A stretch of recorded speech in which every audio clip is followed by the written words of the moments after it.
Hi, semi-productive scientist here. Want to discuss a drainage solution system that I put in. It's kind of an ongoing project I started last fall. I did pretty much the meat and potatoes of it. Got it to where I wanted it to, and then kind of had to put it to the side for a few other things.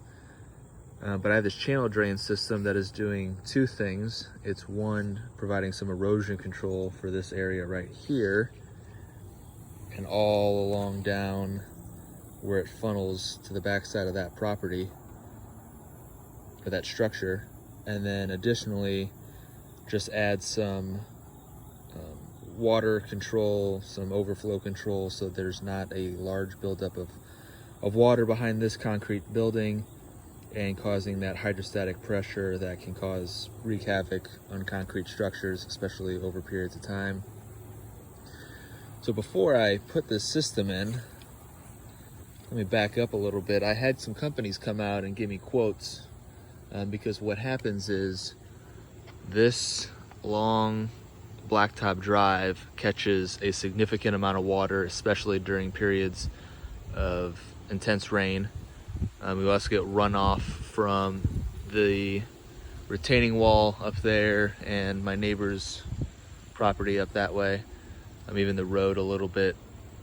Overflow from the top of the road up there, and it all runs down here, and it runs along because it's slightly slanted on this little blacktop lip, and so it runs along that side, that edge, comes down, and it just dumps all right here. Now before this was in place, this ground right here was even more eroded. I've backfilled it to an extent, but there's still a lot more to do. There's a lot of spots I didn't miss or didn't catch on purpose. I haven't really backfilled it. And then I'll kind of show you some of the damage it's done that I've mitigated down that way. But a couple companies come out, and then all they were trying to do was sell me on, French drains and different types of systems to implement right down there. And because of all the excess rainwater, they were saying, they need to be 2 feet deep, and you want to catch all the ground or the water as it's seeping throughout the soil, so you need to go deeper because it's not just surface soil. As it's moving, it's also being pulled down through gravity, which makes sense. But it got me thinking, why not just catch the water at the source? And sure, there's still water that's falling on the grass here, but that's nothing compared to the significant amount that's coming from a different portion of the property that's then running off and adding to excess water that would not naturally fall in the soil around it. So that's really the main objective of what I was trying to do, catch the water. And then I did some backfilling there, which I'll show, but the solutions that they were providing were anywhere from $4,000 was the cheapest to just under $8,000. There's 3 different quotes I had from 3 different companies, so $4,000 to $8,000. I put this in a weekend. I did the majority of it in the better part of a weekend.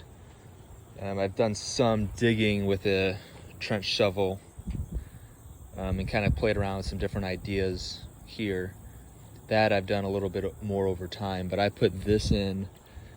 I think I did most of it on Saturday. Still, I remember stopping, firing up the grill, watching college football still, and then finishing up a little bit on Sunday, but had everything done before my fantasy league started, or the game started for my fantasy football league.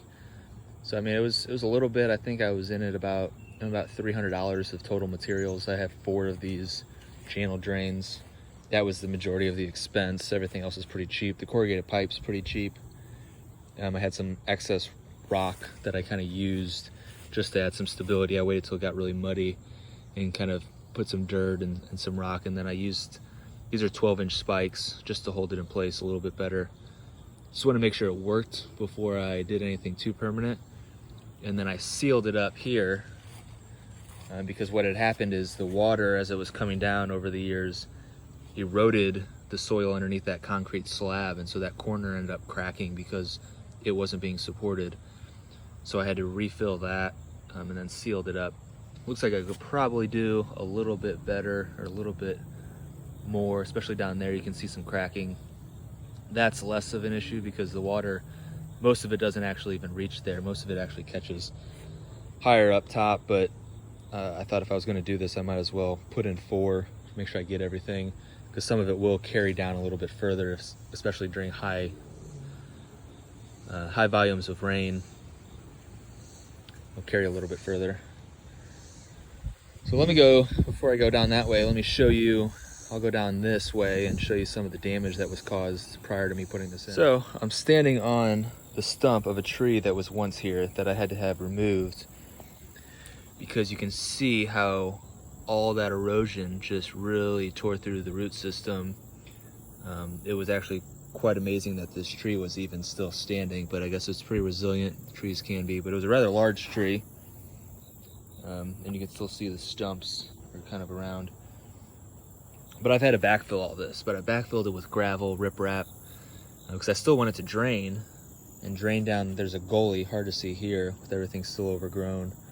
And actually a really old truck that's been down there for, I have no idea how long, but quite a few decades at least.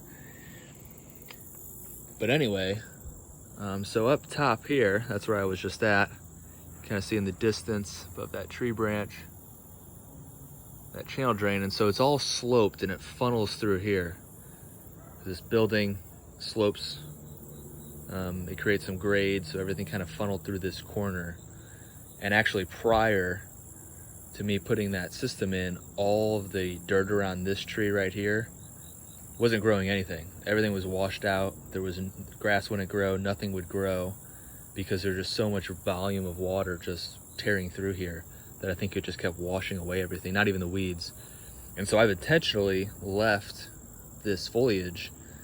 I don't really care, weeds, whatever want to grow, the more the better right here, because that foliage is your friend with erosion control, because it builds, the roots build a network underground and throughout the soil that actually allow the, you know, provide some support within the soil for it to minimize any kind of erosion. So there is still some water that runs down this way, but it's very minimal, and it's only really what falls on the hill above it. So I put in this here, which I think I'll cover in a different video, and all of this rock along this edge. You can't see it that well from where I'm standing, but just wanted to show, this was a big hole, huge hole. It's riprap. I'll still fill it in. I have some extra riprap, but really just kind of want to get this filled in. There's all through here. You can't even see much of it. That's how much is overgrown, which is the good sign of it. Even here, because none of this was able to grow anything before. So I've done a combination of riprap and soil at first, but I still want to make sure I'm still allowing some drainage. So I want to allow the big rocks, so everything can still drain properly. As it comes down here, I still want it draining away from this concrete building.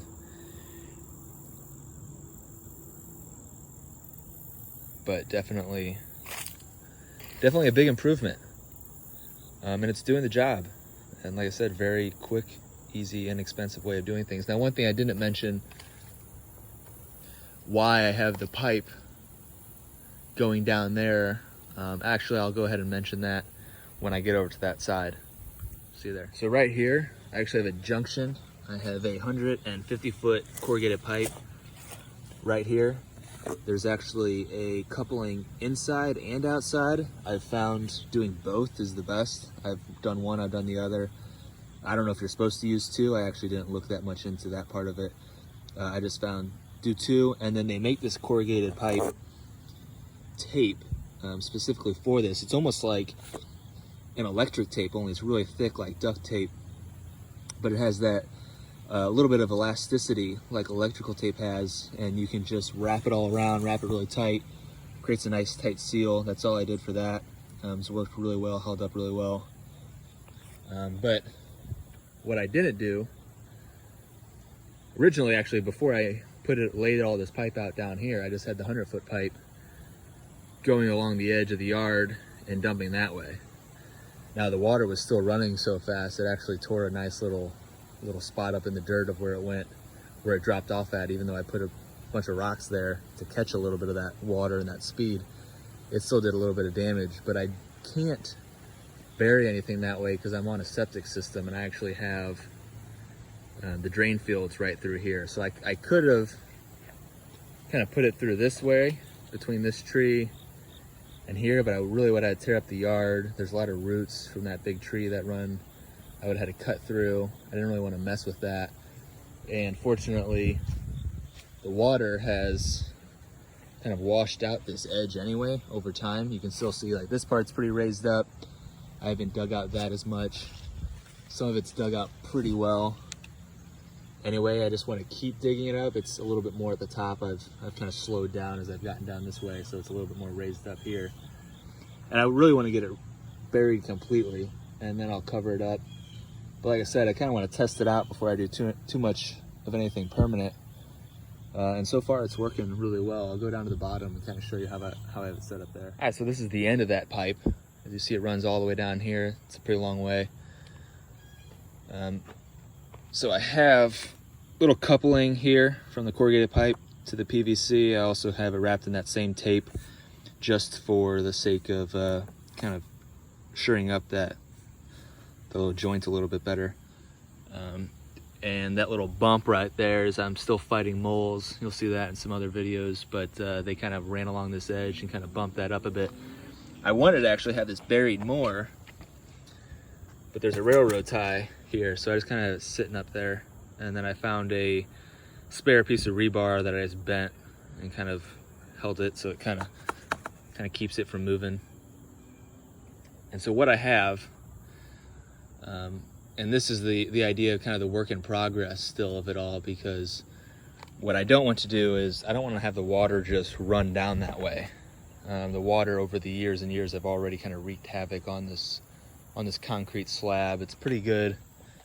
Concrete's pretty good up here, but then you get it to this point, you can really tell it's seen better days. I'll probably have to replace this at some point, but for the meantime, I just want to have the water actually carry across. So I was trying to think of ideas of ways of doing that. And the easiest solution I found, cheapest and easiest, was to just buy some of this PVC hose. And we just had a large amount of rain, so that's why it's sitting out there. I'll usually kind of fold it up and store it inside the garage there. But I left it out there, and so you can see, and so I'll just kind of run it across, connect it, it runs down, it fills up, and I use the hose instead, because what it allows me to do is if I want to drive down here, or if I hook it up, and let's say we're expecting rain overnight, but I hook it up and still I got to come down here. If I want to leave it for 2 or 3 days because it's going to be a long period of rain, I can leave it, I can drive over it. It's not going to be that big of a deal, as opposed to if I actually had a piece of the corrugated pipe running along. I'd have to get out, I'd have to move it, I'd have to disconnect it. This is pretty easy, pretty effective. The one thing I have noticed that causes a little bit of problems is because when that hose is spread out and connected to that pipe and it fills up with a lot of water, there is some water that doesn't catch and just runs straight down here. But that hose fills up and it creates almost a seal between the concrete, and so it diverts all the water that's running down this way alongside its edge, because it's running diagonally and it's sloped, and it'll kind of wash out some of these little pockets. But it's not that big of a deal. I just have noticed that, and it's caused a little bit of buildup, but at least it's down this way, it moves that way. It's pretty minimal, and it's usually only during heavy periods of rain, but it is something I've noticed. Maybe it's actually for the best. It still creates a little bit of a seal and kind of moves water away from this area where it's already been pretty beat up, and moves it along this path. Now I'll cover some of what I'm doing with the riprap here in a different video. But so what I have is, now I want to move it completely away from the edge of my property. So what I've done is just hooked it up to another piece of corrugated pipe. I have some, like I said, I found some extra rebar. I just have it reinforced there. And I especially need it reinforced because the way I have it set up now, is it runs along the edge of this other riprap. I'll cover why that's there later, but I wanted this specifically dumped in this location. So I wrapped the corrugated pipe around it. I had to move it when they dumped it, and then I wrapped it around it, and fortunately it's still at a low enough elevation where it's at here. If I can show you here. So it kind of runs along here, and there it's low enough that it still runs, and it's graded and sloped enough to where it runs down there, comes here, it fills up. I mean, trust me, it's completely filled, which is why I had to use that rebar to reinforce and hold it up, but that all fills up with water.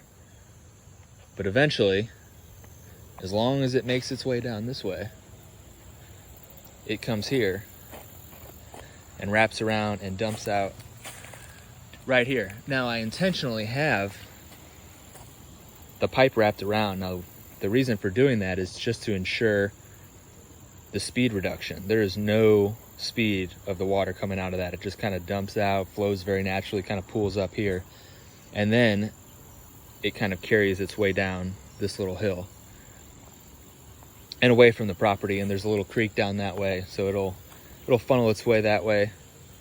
But the main thing is just reducing the speed, so I have it coiled around. Wasn't as big of an issue. Now that I have it wrapped up here, it kind of moves pretty slow anyway. But before I had that, it would go pretty quick. And the last thing I want to do is, resolve one erosion problem and create another. So just thinking of that way, this isn't as big of a deal because it's still away from kind of everything on the property, but still, eventually it might do some damage, as I found from other trial and errors with that. But that's it. Like I said, I'll go back up top and maybe summarize. So I thought I'd actually just show a little bit more of up top here what I was talking about. So this is rather wide. So this gets a lot of rain. Up top catches a lot of rain. And then you even have a little bit of discharge from that cap there, and that cap there. That's coming from, this one here is coming from behind the retaining wall. I think it actually drains up a little higher. It's a corrugated pipe, but it's perforated and has one of those socks over it, as they refer to it. The other one, this one here, actually catches from that gutter there, from the gutter in the background from the house. And then you see this will get a lot of runoff. You'll actually, my neighbor's pipe, same thing, a lot of discharge. So under heavy rain, you'll actually see water coming off this. Like I said, it just kind of funnels its way through, runs along that edge, and then all down there. So I've found it to be a very effective solution. I think the fact that it's growing vegetation on that corner that was not growing anything because it was so eroded and washed away is kind of proof that it's at least adding some stability to that soil, that something can grow there. It's definitely, the amount of water it moves away is way better than any massive improvement than having nothing there at all, which is how it's been still for years and still fine. But I wanted to kind of mitigate the issue and reduce any stress on that structure, that concrete corner. It's a rather tall concrete corner. I want to make sure that that stays structurally intact, and it is in good shape, but anything as far as a preventative measure goes can go a long way. And like I said, $300 in a weekend, essentially, not a bad deal. Way better than thousands paying for somebody else, or not doing anything altogether and just letting the issue grow and grow and grow. So as it will, water's kind of wreaks havoc on houses and structures, and you got to find a way to do something with it. Anyway, hope you found that informative. Let me know if you have any questions or any comments, things I can maybe do better, improve. Happy to hear any feedback, and have a good one.